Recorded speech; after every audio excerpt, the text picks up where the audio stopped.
அந்த ஒரு நாள் வருமானால் நான் நம்புகிறேன் இன்றைக்கு இந்த செய்தியை கேட்டுக்கொண்டிருக்கிற உங்க ஒவ்வொருத்தருடைய வாழ்க்கையிலையும் ஒரு நாள் வரும். உன் பிள்ளையினுடைய வாழ்க்கையிலே ஒரு நாள் வரும்.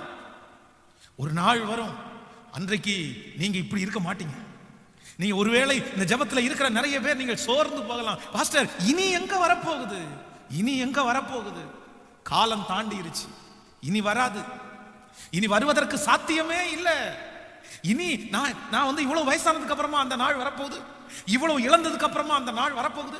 இவ்வளவு அவமானப்பட்டதுக்கு அப்புறமா அந்த நாள் வரப்போகிறது. இத்தனை பேர் ரிஜெக்ட் பண்ணதுக்கு அப்புறமா எனக்கு வரப்போகுது. இல்லை, ஆண்டவருடைய பிள்ளைகளை நான் நம்புகிறேன், நான் விசுவாசிக்கிறேன்.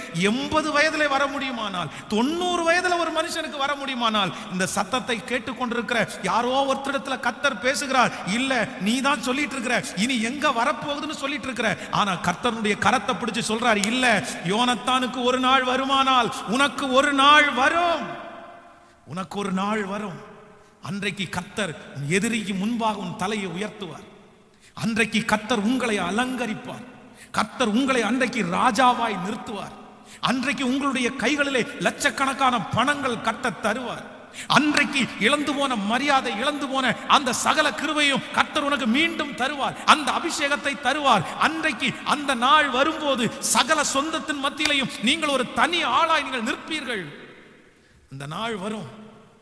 அவங்களுக்கெல்லாம் வருதில்ல, அவங்களுக்கெல்லாம் வருதில்ல, தீயவனுக்கு வருது, மோசமானவனுக்கு வந்திருக்க, ஆண்டவரை ஏற்றுக்கொள்ளாத ஒருத்தனுக்கு வந்திருக்க, துன்மார்க்கனான அந்த மனுஷனுக்கு அப்படி ஒரு நாள் வந்திருக்க.